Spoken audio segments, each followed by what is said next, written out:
আল্লাহ বলেন কঠিন হবে বান্দা, এই রাতের হিসাব দিতে হবে, এই দিনের হিসাব দিতে হবে। কি দুনিয়া ভোগ করছো এক একজন, চেহারা দেখে বোঝা যায় অনেক ছেলের কালো হয়ে আছে চেহারা। ওহ, নারী ছবি মোবাইলের অস্থির দৃশ্য দেখতে দেখতে আব্বা চেহারা মলিন, চুলগুলো মনে হয় কতদিন আশ্রাও না। আহা, সৌন্দর্য কাকে বলে তাও তো জানো না। কোন বেঈমানের মতো চুল ডান দিকে বাম দিকে সামনে পিছনে ফিরাইয়া রাখছো। কার চুল, কার মতো চেহারা বানাইছো কইতেও তো পারত না। এবং যার মতো চুল সাজাইছো ওই বেঈমানের জন্মের ঠিক আছে কিনা, রক্তের ঠিক আছে কিনা তাও তো জানো না। ছি ছি ছি ছি ছি বেটা, ছি তোর রুচির উপরে, থুতু বেটা, থু তোর রুচির উপরে। বেঈমান যাদের পছন্দ, নর্তকী যাদের পছন্দ, কোন কাফের মুশরিক খেলোয়াড় যাদের পছন্দ, তোর এমন রুচির উপরে থুতু দিলাম বেটা। সেজদাবিহীন নাফরমান যারা তোরা, তোদের কপালে থুতু দিলাম বেটা, রাতে থুতু দিলাম। যা, তোর কপালে থুতু বেটা। তুই মুসলমানের ঘরে জন্ম নিয়ে এত বড় বেয়াদব হইলি, মাত্র 16 বছর বয়সে একটা সেজদা দেস না, 40 বছর পর্যন্ত তুই নাফরমান, পৌঁছতে তো দাজ্জাল হয়ে যাবি বেটা, দাজ্জাল হয়ে যাবি বেটা। এত কম বয়সে বেটা এক ওয়াক্ত নামাজ পড়স না, কত বড় বেয়াদব। চিন্তা করে দেখে, কি জঘন্য বেয়াদব, কি জঘন্য বেয়াদব। এমন বেয়াদবের ভাত রাঁধে কে? এমন বেয়াদবের জন্য উপার্জন করে কে?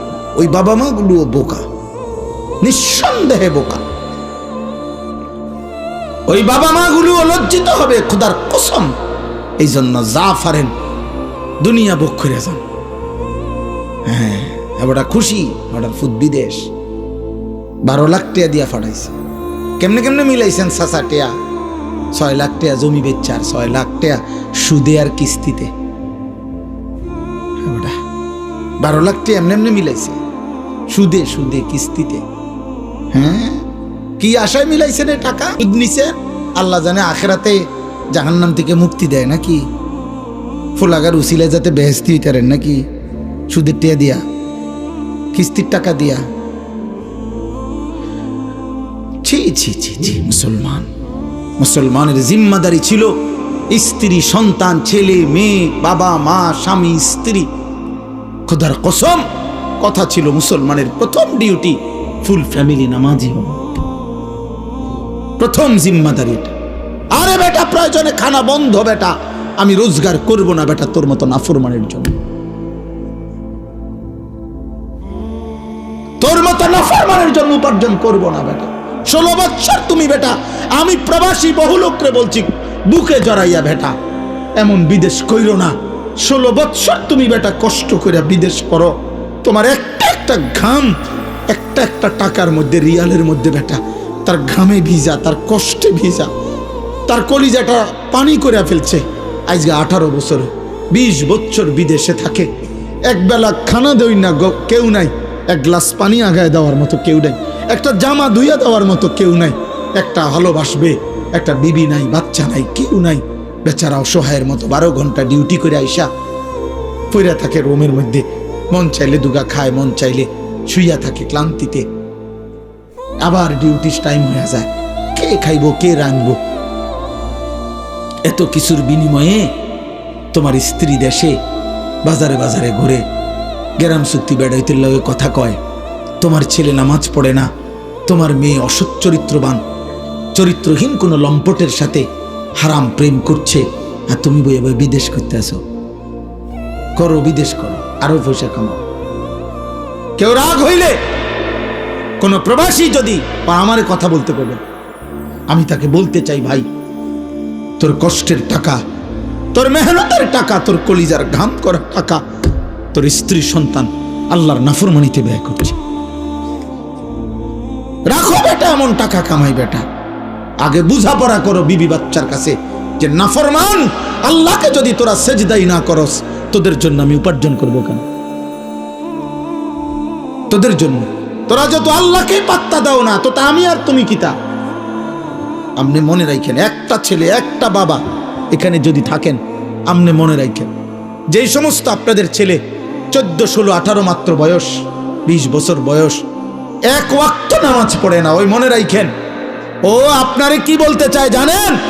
ওই বলতে চায়, বাবা, আরে বাবা, এত বড় সৃষ্টিকর্তা, কায়নাতের সৃষ্টিকর্তা আল্লাহ আমারে ডাকে প্রতিদিন 5 ওয়াক্ত, উনারে আমি পাত্তা দেই না, তুই বাপ কিতা বেড়া?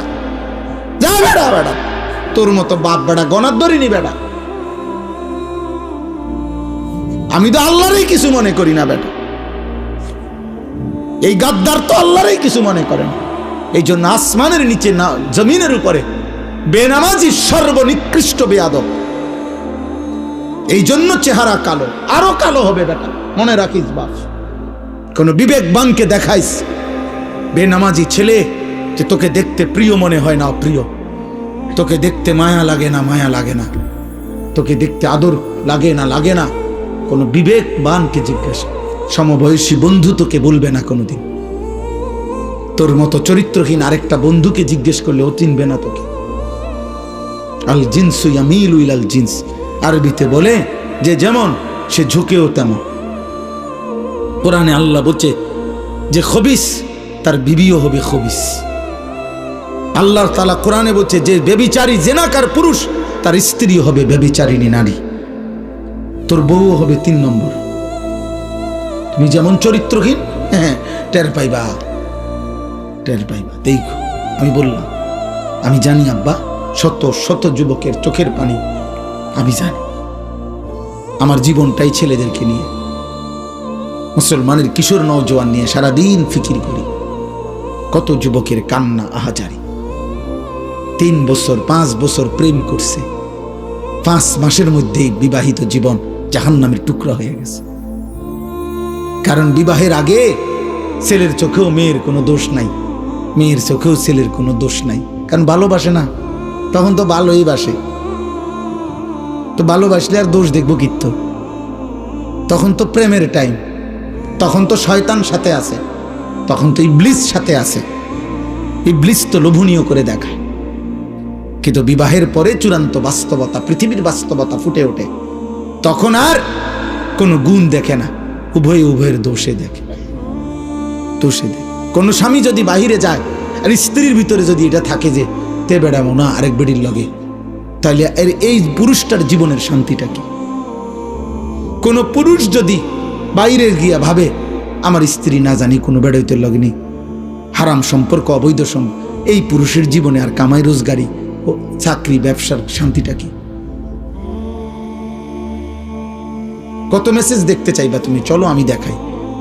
আমার তো দায়িত্বশীল ছেলে আছে, আমার 2টা ছাত্র আছে, 2টা মাওলানা সাহেব, ওরা এখন ওদের কাছে আমি মোবাইলে হোয়াটসঅ্যাপ নাম্বার দিয়ে রাখছি। অসংখ্য যুবক যাদের জীবন শেষ, চরিত্র শেষ, শরীরের সক্ষমতা নাই, যৌবনের ক্ষমতা নাই, লজ্জাস্থানের ক্ষমতা নাই, কোমরের ক্ষমতা নাই। কি কারণ? উলঙ্গ ছবি, নর্তকী। আহা, ধরতেও পারলো না, ছুঁইতেও পারলো না, দেখে দেখেই সুন্দর একটা সুস্থ সবল জীবন শরীরের ক্ষমতা শেষ করে দিছে। একদিন দেখবে সে তার সক্ষমতা নাই, দুনিয়াও নাই, আখেরাতও নাই, জাহান্নাম ছাড়। দুনিয়া তো জাহান্নামের আগুন, মানে দুঃখে দুঃখে কষ্ট যন্ত্রণা, আখেরাত। আল্লাহ আমাদেরকে বুঝ দান করেন, আল্লাহ আমাদেরকে বুঝ দান করেন। আল্লাহ তাআলা বলেন, وَيَوْمَ يَعَضُّ الظَّالِمُ عَلَى يَدَيْهِ يَقُولُ يَا لَيْتَنِي اتَّخَذْتُ مَعَ الرَّسُولِ سَبِيلًا। আল্লাহ তাআলা বলেন, এই নাফরমান পাপীরা সেদিন নিজেদের দাঁত দিয়ে আঙ্গুলগুলো হাতের কামড়াইতে থাকবে, এই হয় কামড়াইয়া ছিঁড়ে ফেলবে, আর আফসুস করতে করতে বলবে, হায় যদি রাসূলের পথ ধরতাম। ইয়া লাইতানি ইত্তাখাযতু মা'আর রাসূলি সাবিলা। এরপরে বলবে, ইয়া ওয়াইলাতা লাইতানি লাম আত্তাখিজ ফুলানান খলিলা।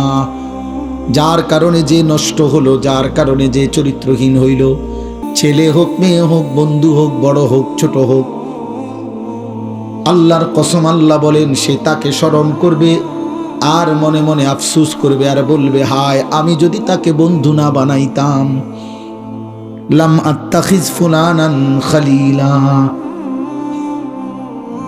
আমি যদি তাকে বন্ধু না বানাইতাম। বন্ধু নামের যেই শয়তান আমাকে উলঙ্গ ছবি দেখে নষ্ট করেছে, বন্ধু নামের যেই শয়তান আমারে সুদের আড্ডায় লাগায় দিছে, ঘুষের আড্ডায়, বন্ধু নামের যেই শয়তান আমারে জিনা ব্যভিচারে আসক্ত করে দিছে, বন্ধু নামের যে শয়তান আমারে মদ জুয়া ব্যভিচারে লাগায় দিছে, আমি তো আর ফিরতে পারি নাই, আমি তো গুনার মজা পেয়ে আর ফিরতে পারি নাই, আমি তো অসভ্যতার মজা পেয়ে আর ফিরতে পারি নাই, আমি তো হারাম উপার্জনের নেশায় আর ফিরতে পারি নাই। লাকাদ আদাল্লানি আনিদ যিকরি বাদা ইয জাআনি। আল্লাহ বলেন নাফরমান সেদিন আফসোস করবে আর বলবে, হায় আল্লাহ, আফসোস আমার কপালে, আমার কাছে তো হেদায়েতের কথা এসেছিল, আমাগো এলাকার মধ্যে তো মাহফিল হইছিল, হুজুর আসছিল, কইছিল, আমগো গ্রামের মসজিদে তো প্রতিদিন 5 ওয়াক্ত নামাজের আজান হইতো, আমগো বাড়ির মধ্যেও তো কত নামাজি ব্যক্তি দেখতাম মসজিদে যাইতো, আমার আত্মীয় স্বজনের মধ্যেও তো অনেকে হাফেজে কোরআন ছিল, আমগো ঘরের তাকের মধ্যেও তো কোরআন রাখা দেখছিলাম, আমার মাও তো বলছে আমারে মুসলমান, বাপও তো বলছে আমি মুসলমান, আমি তো নিজেও ধর্মেও যতবার লিখছি ততবার বলছি ইসলাম, আমার আইডি কার্ড, পাসপোর্ট, জন্ম নিবন্ধন সনদেও তো লেখা ছিল ইসলাম, সব কিছু তো ছিল, কিন্তু বন্ধু নামের ওই শয়তান তো আমারে গোমরাহ করে দিল। ওয়াকানা শাইতানু লিল ইনসানি খাজুলা। এই শেষ কথাটা শোন আব্বা, এই শেষ শব্দ কোরআন শরীফ বন্ধ করে দিছি, দেখো শেষ কথা হলো ওয়াকানা শাইতানু লিল ইনসানি খাজুলা। এটা মারাত্মক কথা। আল্লাহ বলছে প্রত্যেক মানুষকে গুনাহে লিপ্ত করাবার সময় শয়তান তার থেকে কেটে পড়ে। এই কথাটা ব্যাখ্যা হলো তাফসিরে আছে, কোরআন শরীফের অন্য আয়াতও আছে। অর্থাৎ একজন মানুষকে গুনাহ করাইবার আগ পর্যন্ত শয়তান তাকে ভীষণভাবে প্ররোচনা দেয়। প্ররোচনা, দেখ দেখ কিচ্ছুই তো না, দেখ আরে কত মানুষে বেটা, কত হুজুরও আছে, দেখে দেখ তুই কিচ্ছু তো না, দেখ টেহা লো বেটা, কত কত মানুষে লাখ লাখ টেহা ঘুষ খায়, মাত্র টেহা 200 লইবা কি বার, লবি না। মানে এরকম শয়তান কোনো না কোনো ভাবে পাপীকে গুনার মন্ত্রণা, পাপের কথা, সুদ ঘুষ মদ জুয়া জিনা ব্যভিচার অশ্লীলতা বেহায়াপনা বেপরদা উৎসাহ দিতে থাকে, প্রেরণা দেয়। কিন্তু কোরআনে আল্লাহ বলছে যখনই সে গুনাহটা শুরু করে, কসম খোদার, তৎক্ষণাৎ শয়তান তার থেকে সরে পড়ে। যতক্ষণ তাকে জুয়াতে লাগাবে অতক্ষণ চেষ্টা করে। মনে করেন জুয়া শুরু করলো, সে মদ শুরু করলো, জিনা শুরু করলো, নারীর সাথে হারাম সম্পর্ক শুরু করলো, শুরু করলেই শয়তান সরে যায়। কেন কেন সরে যায়? কোরআন শরীফে আছে শয়তান তখন তৎক্ষণাৎ বলে আমি আল্লাহকে ভয় করি, আমার ভয় হয় এখন যদি আল্লাহর আযাব আসে তো আমিও ধ্বংস হমু, তুইও ধ্বংস হমু, এই জন্য আমি সরে যাই। এবার বুঝছেন? কামাথালিশ শাইতানি ইয ক্বালা লিল ইনসানি নিকফুর ফালাম্মা কাফারা ক্বালা ইন্নী বারীউম মিনকা ইন্নী আখাফুল্লাহ রাব্বাল আলামিন। আল্লাহ বলে শয়তানের দৃষ্টান্ত শোনো বান্দা। শয়তান মানুষকে বারবার বলে গুনাহ করো, নাফরমানি করো।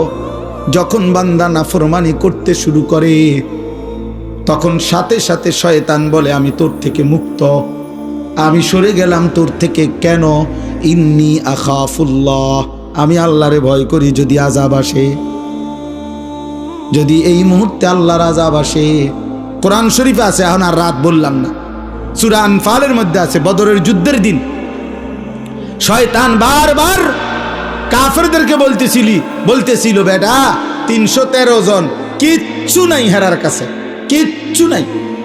এরা 2টা তলোয়ার, 8টা তলোয়ার, 2টা ঘোড়া, আর কিচ্ছু নাই।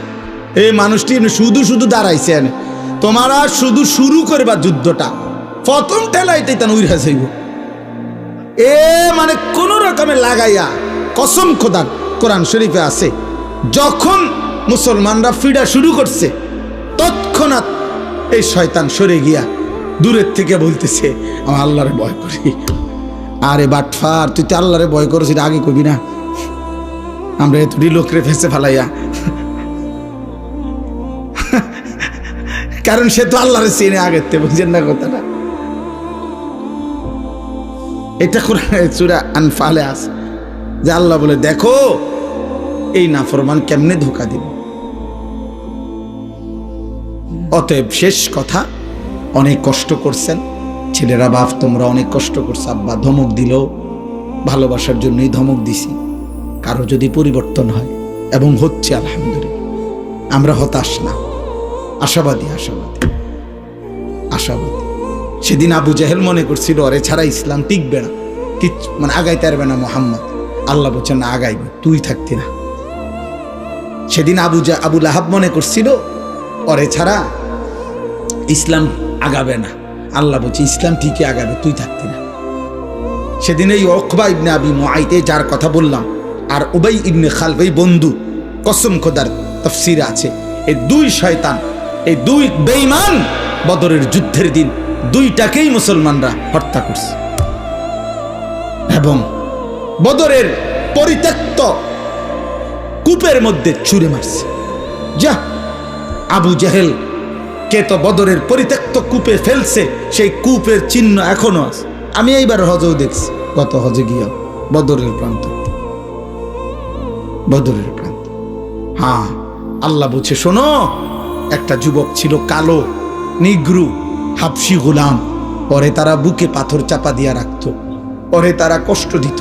সন্ধ্যা হইলে গলায় রশি লাগায়া মক্কার গলিতে গলিতে পাথুরে জমিনের মধ্যে হাঁটাইতো, টানাইতো, হেঁচড়াইতো।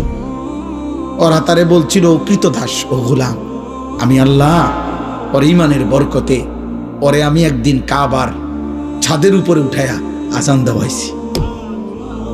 মক্কা বিজয়ের দিন হজরতে বেলাল কাবা ঘরের ছাদে দাঁড়িয়ে আজান দিছে। আল্লাহ বলছে দেখো গোলাম আজ কোথায়, দেখো পৃথিবী এক কৃতদাস আজ কোথায়। আর আল্লাহ বলছে মনে পড়ে তোমাদের এই কাবার কাছে, কাবা ঘরের, আল্লাহর ঘর কাবার কাছে সর্বপ্রথম ঘর, কাবার প্রথম প্রতিবেশী আবু জাহেল। আবু জাহেলের আগে কাবা ঘরের সাথে আর কারো ঘর নেই, কারো ঘর ছিল না। আল্লাহ বলেন এখানে ছিল আমি আল্লাহ। মক্কা থেকে মদিনাও না, মদিনা থেকে কমপক্ষে 450 থেকে 500 কিলোমিটার দূরে, মানে মক্কা থেকে কমপক্ষে 1000 মাইল দূরে আমি আল্লাহ এক পরিত্যক্ত, অব্যবহৃত, দুর্গন্ধযুক্ত একটি কূপের মধ্যে আমি এই বেঈমানকে ওইখানে ফেলাই দিছি, যে এই মক্কার বাটিতে বাহাদুরি করছিল, কিন্তু বেঈমান আজ কূপে নিক্ষিপ্ত, আর গোলাম আজ কাবার ছাদে। ঈমান গোলামকে ছাদে উঠাই দিছে কাবার, কুফরি নাফরমানি আবু জাহেলকে নিক্ষিপ্ত করে দিছে বদরের পরিত্যক্ত কূপে। অতএব দোস্ত ছেলেরা মনে রাখো, আব্বা ইনশাআল্লাহ মনে রাখো, আমি বললাম এই আমার রাত গভীরের কথা, সারা বাংলাদেশ না সারা পৃথিবীর হিসাব হইল আলহামদুলিল্লাহ, পৃথিবী বাদ দাও, বাংলাদেশের হিসাব হইল সারা বাংলাদেশে আলহামদুলিল্লাহ।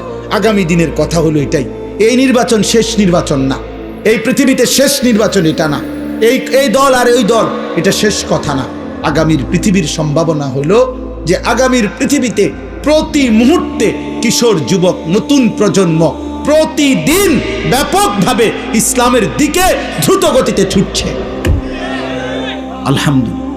এই মুহূর্তে বাংলাদেশে যতটা স্কুল, কলেজ, ইউনিভার্সিটি, দেশের শীর্ষ ইউনিভার্সিটিগুলোতেও যেখানেই কোনো আন্দোলন, যেখানেই কোনো প্রতিবাদ, যেখানেই কোনো বিজয়, যেখানেই কোনো ঘোষণা, যেখানেই কোনো আওয়াজ, যেখানেই কোনো উচ্চকণ্ঠ হয়, প্রত্যেকটা কণ্ঠে প্রতিটা আওয়াজে সবার আগে ছেলে মেয়ে নারী পুরুষ কলেজ ইউনিভার্সিটির ছেলে মেয়েরাও প্রথম যেই স্লোগানটা দেয় সেটা হলো নারায়ে তাকবীর। তুমি দেখো, খবর লাগাও, খবর লাগাও ঢাকা ইউনিভার্সিটি, খবর লাগাও জগন্নাথ ইউনিভার্সিটি, খবর লাগাও জাহাঙ্গীরনগর ইউনিভার্সিটি, চিটাগং ইউনিভার্সিটি, সবদের মধ্যে বলে যে আওয়াজ প্রথম কি হয়? নারায়ে তাকবীর, ইনকিলাব জিন্দাবাদ। এজন্য ওসমান হাদির এক এক ফোঁটা রক্ত থেকে ইনশাআল্লাহ লক্ষ কোটি ইমানদার যুবক তৈরি হবে। প্রতিদিন তৈরি হচ্ছে, প্রতিদিন প্রতিদিন বাচ্চার নাম রাখা হইতেছে বাংলাদেশে হাদি।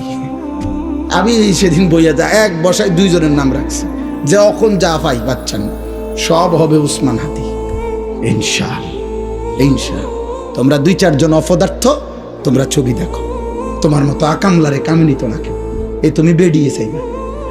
হ্যাঁ হ্যাঁ আমি বললাম আব্বা, তোমার মতো অপদার্থ চুলি ঠিক করবা, তোমার চুল তুমিই দেখবা, তোমার ফেসবুকে তুমি ছবি উঠাইবা। হ্যাঁ তোমার মাতলামি, হ্যাঁ তুমি মনে করছো লজ্জাস্থানের চাহিদা একটা ফেসাবের রাস্তা, এটার কাছে তুমি নিজেরে বিক্রি করে দিছো। তোমার পেশাবের রাস্তার চাহিদা পূরণ করতেছো তুমি, এই উলঙ্গ ছবি আর নারী দেখো দেখো, কিচ্ছুই তো না। তোমার মতো অপদার্থ ছাড়াও 1450 বছর আকামলা ছাড়াও ইসলামী পর্যন্ত আসছে, আগামীতেও যাবে ইনশাআল্লাহ। ইসরাফিলের ফু পর্যন্ত থাকবে, কোনো সন্দেহ নাই ইনশাআল্লাহ। আমি থাকবো না, আমাদের পরবর্তী প্রজন্ম ইনশাআল্লাহ আল্লাহর জন্য জান দেবে, কালেমার জন্য জান দেবে, বিশ্বময় ইসলামের পতাকা উড়বেই উড়বে ইনশাআল্লাহ। এজন্য বাপ চলো আমরা দোয়া করি, রাত গভীরের এই দোয়ার মধ্যে দিল দিয়া বলো আল্লাহ আমারে বদলে দেন। আল্লাহ যদি না বদলায় আব্বা পারতা না।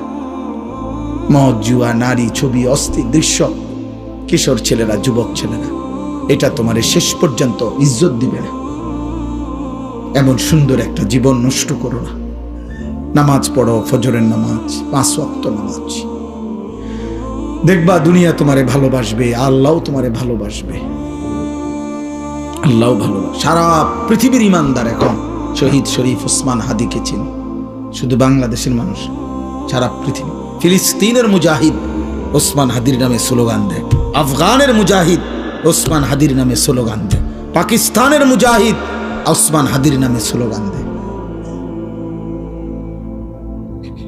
সারা পৃথিবী ওকে ছিল। ও ইমানদার ছিল, ও সাহসী যুবক ছিল, ও 5 ওয়াক্ত নামাজ পড়ত, তার চেহারা সুরত দেখলেই বোঝা যাইত, এবং সে স্বীকার করত, সে নিজ কণ্ঠে বলছে আমি ইমানদারের সন্তান, আমি আলেমের সন্তান, আমি শাপলার সন্তান। সে বলছে ফ্যাসিস্ট যখন 2013 সালের 5ই মে শাপলা চত্বরে যখন জুলুম করেছে, ইমানদারের রক্তে মতিঝিলের শাপলা চত্বর যখন ভাসাইছে, সে বলছে আমি তখন সেখানেই ছিলাম, আমি দেখছি। সে নিজে বলছে, আমি তার বক্তব্য আমরাও শুনছি। সে বলছে আমি নিজ চোখে দেখছি হাফেজে কোরআন মাদ্রাসার তালেব ইলম একজন আরেকজনকে বুকে জড়ায় ধরছে, দুজনেই লাশ হয়ে আছে, রক্তে ভাইসা রয়েছে।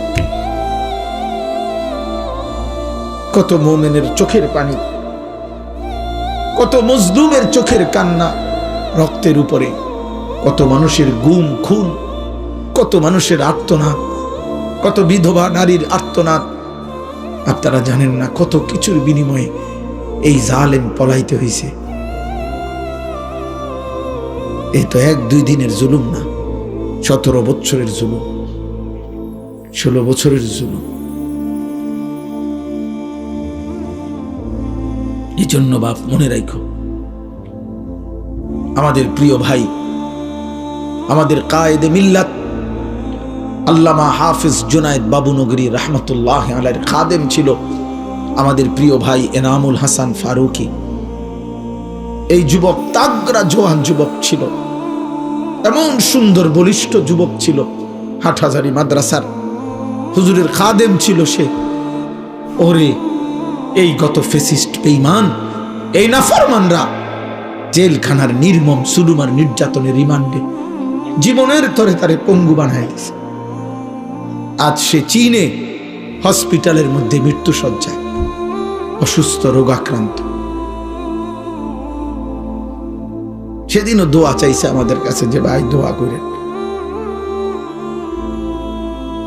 এরকম ভাই, অতএব আমার আব্বা, আমি কিংবা তুমি, আজও যারা আসবে নতুন, এই শেষ কথা হইল, মনে রাখো আব্বা, শেষ রাত গভীরে কথা হইল, আমি চলে যাব, আমরা সবাই হয়তো চলে যাব, কিন্তু এটা মনে রাখবে, আমার মাটি, বাংলাদেশের এই জমিন, ইসলাম ছাড়া অন্য কিছু এখানে প্রতিষ্ঠিত করা যাবে না। এ মাটি ইসলাম ছাড়া অন্য কিছু নেবে না। লক্ষ কোটি আউলিয়া বুজুর্গ, তাহাজ্জুদের সেজদাওয়ালা মুমিনের চোখের পানি এ মাটির সাথে মিশে আছে। অতএব ঈমান ছাড়া, ইসলাম ছাড়া বাংলার মাটিতে অন্য কিছু টিকবে না। আল্লাহ আমাদেরকে তৌফিক দেন। তোমরা নিয়ত করলা কিনা কও, বলো যে পর্যায়ে শেষ যারা টিকছো বইছো, তোমরাই কও যে আমরা ইনশাআল্লাহ ফজরের নামাজ পড়ব। বলো বাবা নওজোয়ান, বলো 30 বছরের নিচে যাদের বয়স, তোমরা কও, দিল থেকে বলো, দিল থেকে বলো। দেখো তোমার আজকের চেহারাটা ছবি উঠায় রাখো, আগামী 3 মাস ফজরের নামাজ পড়ো।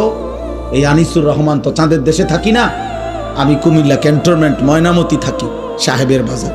3 মাস ফজরের নামাজ পড়ে দেখো, ইনশাআল্লাহ আল্লাহর কসম, এরপরের চেহারা আর এখনকার চেহারা তুমি মিলায়ে দেখো, রব্বে কাবার কসম তোমারে অনেক সুন্দর দেখাবে। পরীক্ষিত, ওষুধ দিলাম, প্রেসক্রিপশন দিলাম। তুমি তো সুন্দরী হইতে চাও, তোমাকে সুন্দর যেন দেখায়, তুমি সেজদা দিলে ইনশাআল্লাহ সুন্দর হবে। নবীজির এটার ওয়াদা, মান কাসুরা সালাতুহু হাসুনা ওয়াজহুহু। আল্লাহ নবী বলেন, যার নামাজের পরিমাণ বেড়ে যায় তার চেহারার সৌন্দর্য বেড়ে যায়। আল্লাহ আমাদেরকে তৌফিক দেন। আলহামদুলিল্লাহি রাব্বিল আলামিন। মাওলায়ে কারীম আপনি মাফ করে দেন, আল্লাহ আপনি মাফ করে দেন, মাফ করে দেন, দেন মাওলা মাফ করে দেন। ছেলেগুলোকে মাফ করে দেন, ছেলেগুলোকে মাফ করে দেন। ওরা বুঝে নাই রে মাওলা, ওরা বুঝে নাই, ওরা বুঝে নাই, ওরা বুঝে নাই, ভুল করে ফেলেছে মাওলা। অনেক দিন সেজদা দেয় নাই, আপনাকে ডাকে নাই, আপনি মাফ করে দেন। আপনি তো এই পৃথিবীতে কতজনকে, কত কোটি মানুষকে মাফ করেছেন, এই অল্প কয়েকজনকেও মাফ করে দেন। মাফ করলে আপনার ভান্ডারে কমবে না, মাফ না পেলে আমাদের উপায় থাকবে না।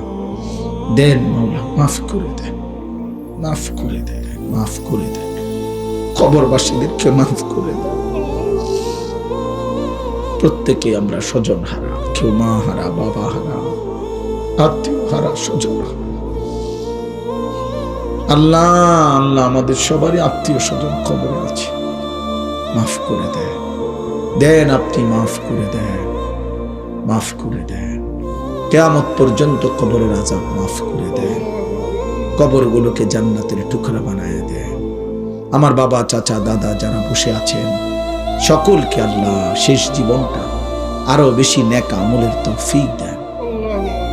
রাত গভীরে কুয়াশার ফোঁটা ফোঁটা পানি পড়ছে রে মাওলা, এরপরও যে ছেলেগুলো এতটা কষ্ট করে বসেছিল, আল্লাহ এদেরকে খালি হাতে ফিরায় দিয়েন না। আল্লাহ এদের কলিজায় ঈমান দিয়ে দেন, এদের কলিজায় তাকওয়া দিয়ে দেন। আল্লাহ আপনার ভয় দিয়ে দেন, জাহান্নামের ভয় দিয়ে দেন, আখিরাতের ভয় দিয়ে দেন। আল্লাহ নেককারের সঙ্গী বানায় দেন, উলামায়ে কেরামের সঙ্গী বানায় দেন, ফজরের মুসল্লি বানায় দেন, ফজরের মুসল্লি। আমি বলছি মাওলা, সেজদা দিলে চেহারা সুন্দর হবে, আপনি সুন্দর করে দিয়েন মাওলা। আমি আপনার বান্দাদের কানে পৌঁছাইছি, আপনি কলিজায় পৌঁছায় দেন।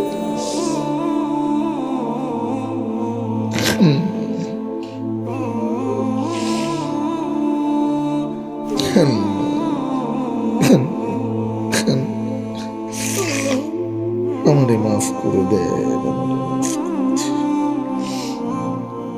আমারে মাফ করে দেন, মাফ করে দেন। আমার মা বোন যারা পর্দার আড়ালে, মাফ করে দেন, মা ফাতেমা রাবেয়া বসরিয়ার মতো বানিয়ে দেন। আল্লাহ এই মসজিদখানা কবুল করে নেন, নওজওয়ানদের এই মেহনত আপনি কবুল করে নেন।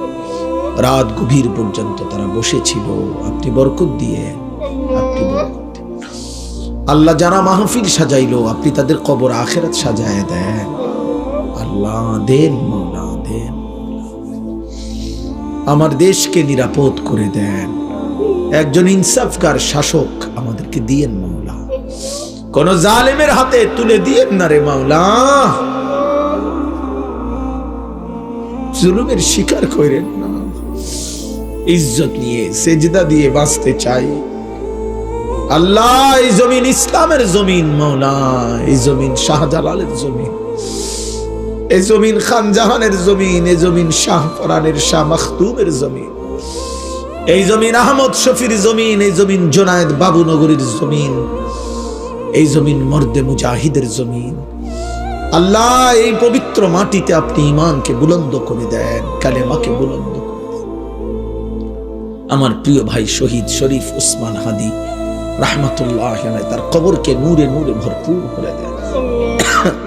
যার যত নেক মাকসাদ আছে পূরণ করে দেন, অভাব দূর করে দেন, অসুস্থ বিমারি শিফা করে দেন, কামাই রুজিতে হালাল বরকত দেন।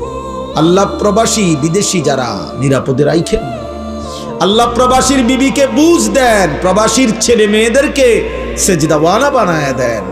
দেন মাওলা, দেন মাওলা। বেচারা বিদেশের জমিনে কষ্ট করে, তার বিবি বাচ্চারে নাফরমান বানায়েন না,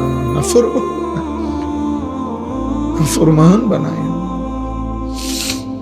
রব্বিরহামহুমা কামা রব্বায়ানি সগীরা, রব্বিরহামহুমা কামা রব্বায়ানি সগীরা।